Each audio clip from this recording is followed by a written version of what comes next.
So on that note, I'll pass you over to Alison. And thank you, Chrissy. Thank you. Yeah, can I just start by saying how tremendous that was, and just really, really inspiring to see what you've done there, Chrissy. And I think whatever we do in Wales will be building on that great work that you've already done. So yeah, thank you for taking that forward, and thank you so much for sharing it with us this evening. Zoe, I wonder if you could share my slides as well. Would that be okay? I'll just introduce myself briefly. I'm Alison Prowle. I currently work as senior lecturer in an education faculty at a university in England. Within that, sort of my specialisms are children's adverse life experiences, child poverty, and trauma-informed working with a focus on the early years. But prior to that, I've had quite a rich career, a bit like yours, Chrissy, where I've done lots of different things. But in particular, I've come from teaching myself. So I've taught across phases from primary through to secondary, worked in the Sure Start project, managing the project in Newport when that was first introduced in 2001, and also worked in the third sector, around supporting families, prior to then moving into local authority and managing preventative services for children and families, and working quite closely alongside schools around a number of agendas. So yeah, for me, the opportunity to come here today and to actually talk about cooperation within the curriculum is a really big honour, because it's something I've always believed in. It's something, like Chrissy, I've seen implicitly in my own practice and with the practice of others around me, but never until today really seen that embedded in a systematic way within documentation and within the curriculum. So I'm just waiting for my slides to appear, but yeah, hopefully. Okay, thanks. Can we go on to the next one, please, Zoe? Yeah. So the first thing I'd like to say is that I think we're in quite a unique place within Wales at the moment, because we do have some real opportunities that we could actually work with.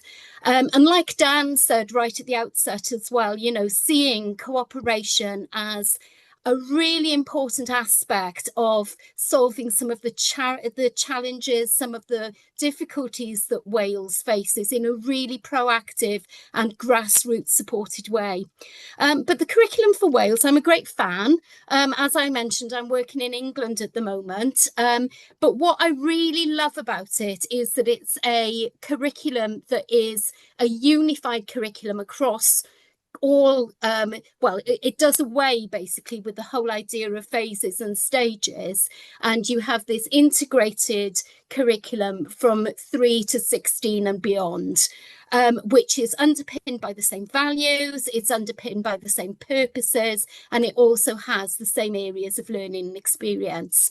And for me, just by looking at the curriculum for Wales, as you can see on the slide there, the opportunities for cooperation are a multiplicity.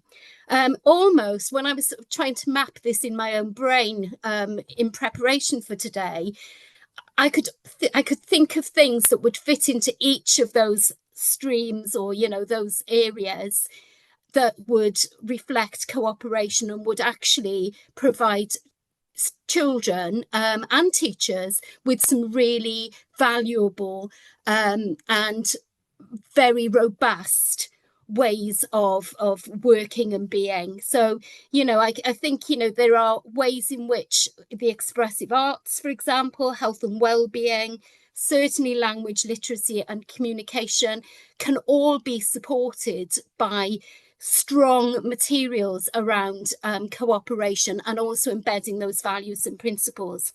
So as Chrissy said, they're there implicitly, but actually there's a job of work to do to make that very explicit and to really clarify what we mean by that. But also, the purposes of the curriculum, and thinking about what is it that we want for children.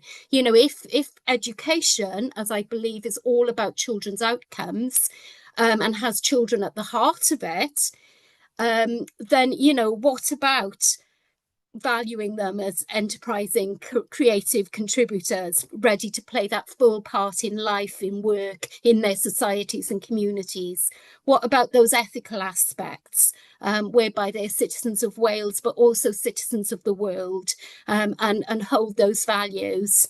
The idea of ambition, of being capable learners. I think self-esteem is something that within Welsh schools we've really struggled with over the years. And I see that as being, again, something very positive that we could add to that agenda. And again, picking up on some of the priorities that Dan identified, those healthy, confident individuals who can live fulfilling lives where they're also contributing. If we could move on then, Zoe, that would be great. So again, supported by those areas are the 5 developmental pathways. And the idea is that these provide that pedagogical framework for early years and beyond. And again, belonging. Where do children belong in terms of their security and their connections within their families, within the settings that they find themselves in, and ultimately within their communities and the world? That development of language and expressive skills of being able to communicate, being able to explore, and problem solve and discover and have that curiosity. Physical development, focusing on their fine and gross motor skills. And fundamentally, all of this underpinned by well-being. So again, I think we can see ways in which cooperation really supports those 5 developmental pathways, and ways in which we could see that reflected within the curriculum, beyond early years and into the curriculum as a whole. If we can move on then. So, for me, cooperation is really foundational to solving those complex challenges that we face in society. 2 that come to mind immediately are around the environment. We've seen that of late, and thinking about the earlier conversation about retrofit and so on.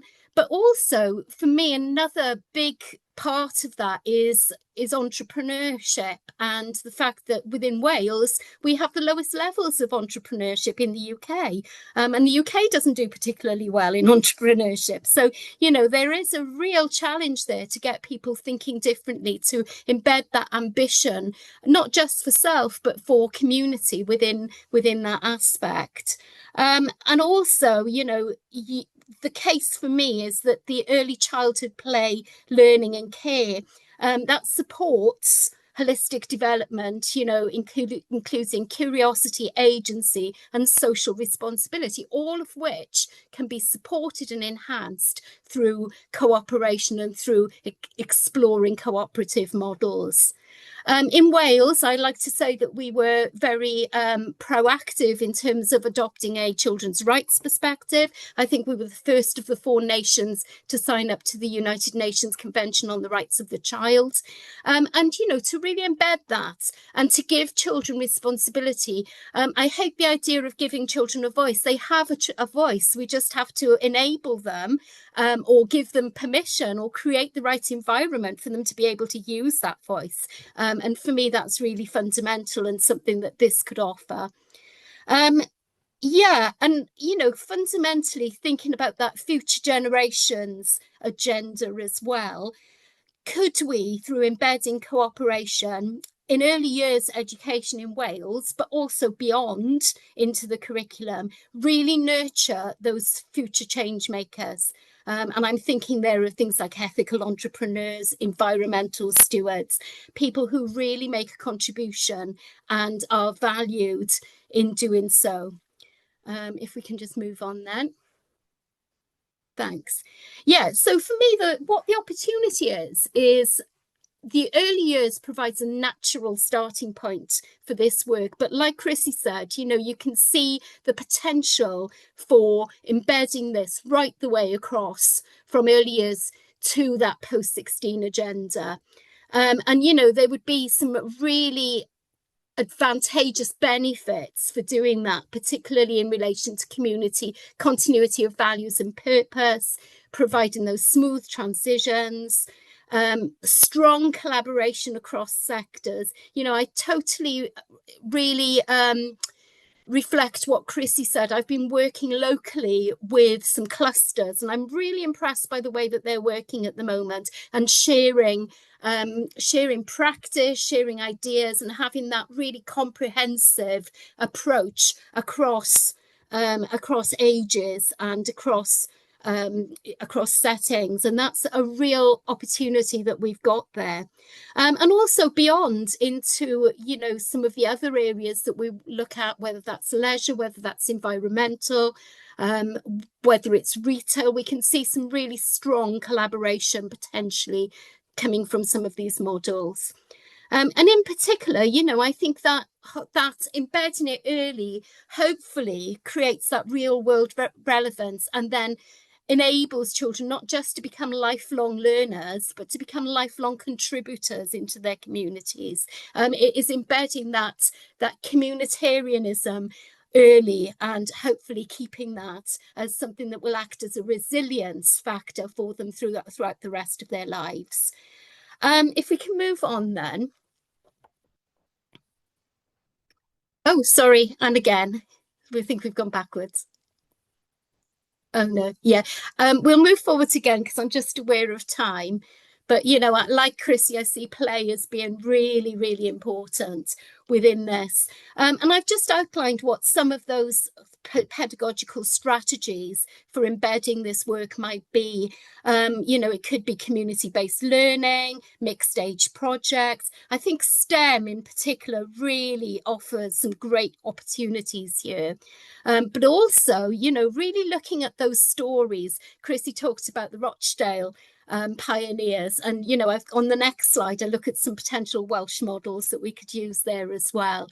But you know, at the heart of this for me is this idea of co-constructed learning, where learners are shaping the questions, the projects, the classroom norms and their own experience as a result of it through a model of social pedagogy, which is something that Welsh Government fortunately is really taking forward at the moment as well, and you know, finding that way to embed it in that way. So if we can move on to the next slide.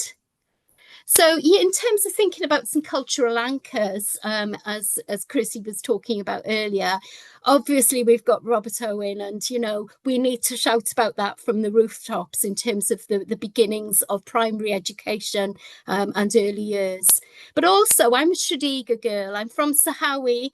And of course, we know that the medical aid in Tredegar, a cooperative health society, formed the basis of that National Health Service that we're now so proud of and so keen to retain and to enhance and to develop. Yeah, and for me, you know, when Aneurin Bevan talked about Tredegarising the whole of the nation in terms of its health, you know, that's something I'm very proud of. And yeah, I didn't realise this, but my husband's from Aberdeen, in the Aberdeen Valley, and the Cooperative Women's Guild there, and you know, work that they did alongside women's suffrage, as well as multiple other things that they were involved in. And of course, you know, it's important not just to look into the past, as powerful as that can be, but to look at the present and the future as well. You know, some of the great eco co-ops that are going on, citizens' assemblies, and also, you know, some of the work that is done within Welsh schools around participation and around that children's rights agenda. So I think, you know, the basis is there and could be developed very, very easily. If we can move on, that would be great. So what David asked me to think about was to think about, you know, embedding this into a call for action. And I've just identified there what that could be like. You know, that idea of integrating cooperative learning, perhaps initially into early years, but then across all areas and learning and experience, from daily play-based inquiry in early years to collaborative STEM and social enterprise projects in secondary school. Championing cooperative models, from Robert Owen to contemporary change makers through storytelling, community engagement, and culturally rooted pedagogies. And then, very much aligning with the Wellbeing of Future Generations Act, ensuring that cooperation is not just that classroom value, but is a commitment to sustainability, equity, and shared prosperity within Wales. And I love the fact that both Chrissy and I are on the same page, because you talked about having a demonstration project and how important that was, Chrissy, in terms of getting this accepted and taking forward. So my proposal, which is a very, very light touch proposal at this stage, would be very much along those lines, so developing a comprehensive scheme of work, something akin to what Chrissy has developed, accompanying high quality resource packs that are developed in conjunction with educators and potentially with children, because that is, again, that participation agenda is very close to my eyes. Identifying an area to pilot the approaches. We are in the privileged position of having several 3 to 16 schools who also have links beyond into further education and higher education. And I think if we were to identify one of those in which to pilot these approaches and to get a cluster of schools on board with that, that would be a really, really good way of seeing what works, refining that offer, and then hopefully, arranging some sort of rollout. And, coming from, as I do, from a higher education perspective, and particularly as a researcher, the importance of evaluating that, of hearing all of the voices within that evaluation. So it's not just about the numbers, it's not just quantitative, but it has really strong voices within that evaluation, would be really strong as well.